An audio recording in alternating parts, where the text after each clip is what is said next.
Hollywood की वजह से लॉस एंजलिस को आज पूरी दुनिया जानती है। 35 किलोमीटर और 3,21,000 एकड़ में बसे इस शहर की कुल आबादी 38 लाख है। ये वो शहर है जिसकी चमक को पूरी दुनिया देखती रह जाती है। बड़े बड़े सितारों और मिलेनियर बिलियनियर के आलीशान और महंगे घर इसी शहर में है और इसी शहर को जलते हुए आज पूरी दुनिया 7 जनवरी से देख रहा है। अपनी फिल्मों से पर्दे पर आग लगाने वाला हॉलीवुड आज खुद आग के चपेट में है। सिर्फ कुछ ही दिनों में 3,21,000 एकड़ वाला लॉस एंजलिस 40,000 एकड़ को अपने आंखों से खाक होता हुआ देख रहा है। सिर्फ कुछ दिनों की इस आग ने लगभग अरबों डॉलर की मिल्कियत को मिट्टी में मिला दिया है। वही लॉस एंजलिस के लगे जंगलों की भीषण आग से बचकर जिंदा निकले लोगों ने जो कुछ वहां पर झेला, अब वो खतरनाक मंजर वह याद कर रहे हैं। आग से बचकर जिंदा निकलने वाले लोगों ने जब अपनी कहानी सुनाई, उन्होंने कहा कि अपने आंखों के सामने अपने घर और संपत्ति को जलता हुआ देखा मैंने और ये महसूस किया कि जैसे उनके सामने पूरी दुनिया खत्म हो रही हो। आखिर अमेरिका इसे बुझा क्यों नहीं पा रहा है? कुछ रिपोर्ट्स में ये भी क्लेम किया जा रहा है इस इलाके में इंश्योरेंस कंपनियों ने फायर कवरेज को कम कर दिया था। तो सवाल आता है कि क्या ये आग किसी साजिश के तहत लगाई गई है? तो चलिए सारे सवालों का जवाब आज मैं आपको देता हूँ। सबसे पहले बात करते हैं कि आखिर कैलिफोर्निया में तो ठंड का मौसम है। आधी कैलिफोर्निया में बर्फ पड़ी हुई है। ऐसे में तो जंगल गीली होती है, तो फिर वहाँ आग कैसे भड़की? अभी कैलिफोर्निया में आग लगने की असल वजह का खुलासा वैसे अभी नहीं हुआ है। हालांकि इसके पीछे 2 थ्योरी बताई जा रही है। पहला यह है कि जंगल में कैंपिंग या एक्टिविटीज करते हुए किसी इंसान ने आग जला दी जो जंगल में फैल गई। आमतौर पर जून के महीने में ड्राई वेदर की वजह से आग लगने की घटनाएं होती है। दूसरा, कैलिफोर्निया के जंगल में बिजली के तारों का जाल फैला हुआ है। ऐसे में सूखे पेड़ों ने इन तारों से आग पकड़ ली होगी। ऐसे ही एक घटना 12 नवंबर 2024 को लॉस एंजलिस के वेंचुरा काउंटी इलाके में भी हुई थी। तब आग लगने से 19,000 एकड़ से ज्यादा इलाका जल गया था। तभी तो साउथ कैलिफोर्निया यूनिवर्सिटी में इंजीनियरिंग प्रोफेसर और डिजास्टर रिस्पांस एक्सपर्ट नजमुद्दीन मेस्काटी ने मीडिया से कहा, आग लगने की वजह बिजली की लाइन हो या ना हो, लेकिन आग के खतरे को कम करने के लिए इन लाइनों को जमीन के अंदर यानी अंडरग्राउंड कर देना चाहिए। वजह चाहे बिजली की लाइन हो या कुछ और, लेकिन ये आग इतनी भयंकर तेजी से फैलने की वजह से हो गई है। ये आग 4 दिनों में 6 जगह पहुंची। 7 जनवरी की सुबह 10:30 बजे पैसिफिक पैलेसन में सबसे पहले आग लगी थी। इसमें 2900 एकड़ से ज्यादा इलाका जल गया।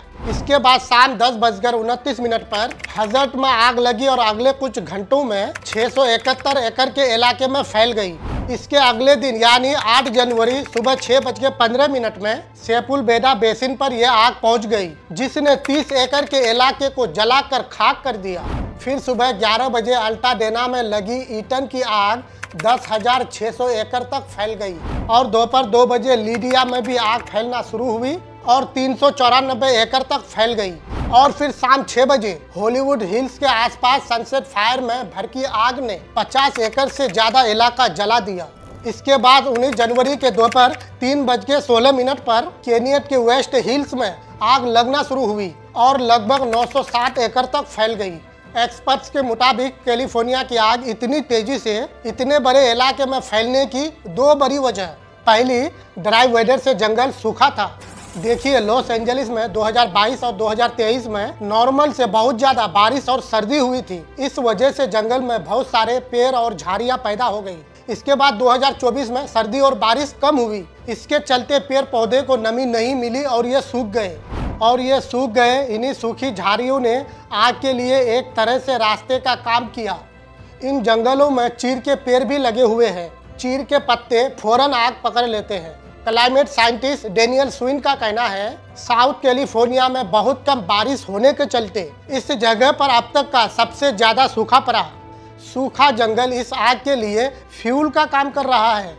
दूसरा, सांता एना से आने वाली गर्म और तेज हवाएं। दूसरी वजह है हवाएं। दरअसल कैलिफोर्निया से लगभग 200 मील दूर ग्रेट बेसिन रेगिस्तान है। अक्टूबर और जनवरी के बीच में इस इलाके में एयर प्रेशर ज्यादा होता है। इससे बनने वाली गर्म और कम नमी वाली हवाएं पास ही मौजूद सियरा नेवादा और सांता एना की पहाड़ी पर पहुंचती है। इन हवाओं को सांता एना हवाएं कहते हैं।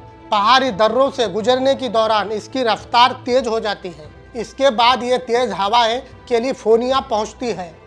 इस बार इन हवाओं की स्पीड कुछ ज़्यादा है, जिसके चलते आग की लपटें तेजी से फैली।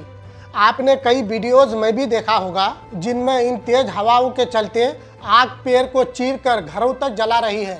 इस हवा की वजह से ही इस इलाके का टेम्परेचर इतना बढ़ गया कि लोहे की गाड़ियां तक पिघल गई। इनके अलावा क्लाइमेट चेंज भी एक बड़ी वजह बताई जा रही है।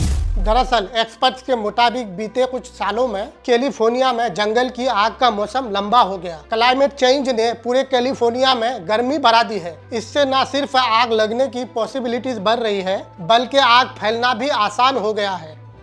अब तक ये आग 35,000 एकड़ से ज़्यादा में फैल गई है। इसमें 29,000 एकड़ का इलाका पूरी तरह से जलकर खाक हो चुका है। यहाँ 10,000 से ज़्यादा घर जलकर राख हो गए। इसमें लगभग $8 बिलियन यानी 68,000 करोड़ से ज़्यादा का नुकसान ऑलरेडी हो चुका है।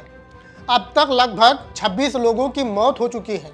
लॉस एंजलिस काउंटी शरीफ डिपार्टमेंट ने करीब 4 लाख लोगों को घर छोड़ने की वार्निंग जारी की है।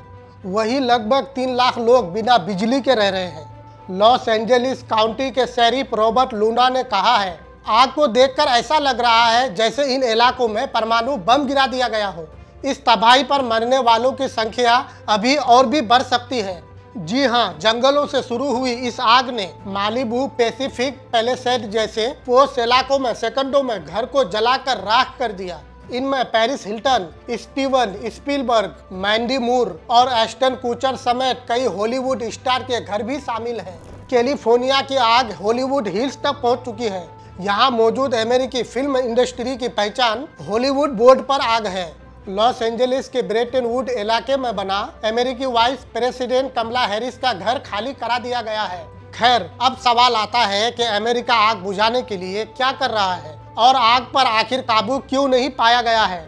10 जनवरी को प्रेसिडेंट जो बाइडेन ने अपनी इटली दौरा कैंसिल किया और व्हाइट हाउस में सीनियर कंसल्टेंट्स की मीटिंग के बाद एक्स पर एक पोस्ट में कहा, कैलिफोर्निया में लगी आग को रोकने और इलाके में सिचुएशन को नॉर्मल करने के लिए हम कुछ भी करेंगे। फेडरल सरकार तब तक यहाँ रहेगी जब तक आपको हमारी जरूरत होगी। अमेरिकी सरकार ने साउथ कैलिफोर्निया में 5 फॉरेस्ट सर्विस एयर टैंकरों को तैनात किया है। ये जंगल के ऊपर से पानी की बौछार कर रहे हैं। 10 हेलीकॉप्टर भी आग बुझाने में लगे हुए हैं। इसके अलावा अमेरिका फॉरेस्ट सर्विस ने सैकड़ों दमकल गाड़ियों को तैनात कर दिया है। लगभग 75 फायर फाइटर्स आग बुझाने की कोशिश कर रहे हैं। कैलिफोर्निया में लगातार पानी के टैंकर्स बढ़ाए जा रहे हैं। हालांकि मीडिया रिपोर्ट्स का कहना है लॉस एंजलिस में आग बुझाने का रिसोर्सेस कम पड़ गए हैं। उन सभी फायर फाइटर्स को बुलाया जा रहा है जो छुट्टी में थे। कनाडा भी कैलिफोर्निया में लगी आग बुझाने में अमेरिका की मदद कर रहा है। कनाडा ने अपने सुपर स्कूपर कहे जाने वाले CL-415 प्लेन कैलिफोर्निया भेजे हैं, जो आसमान से आग पर पानी का बौछार कर रहे हैं।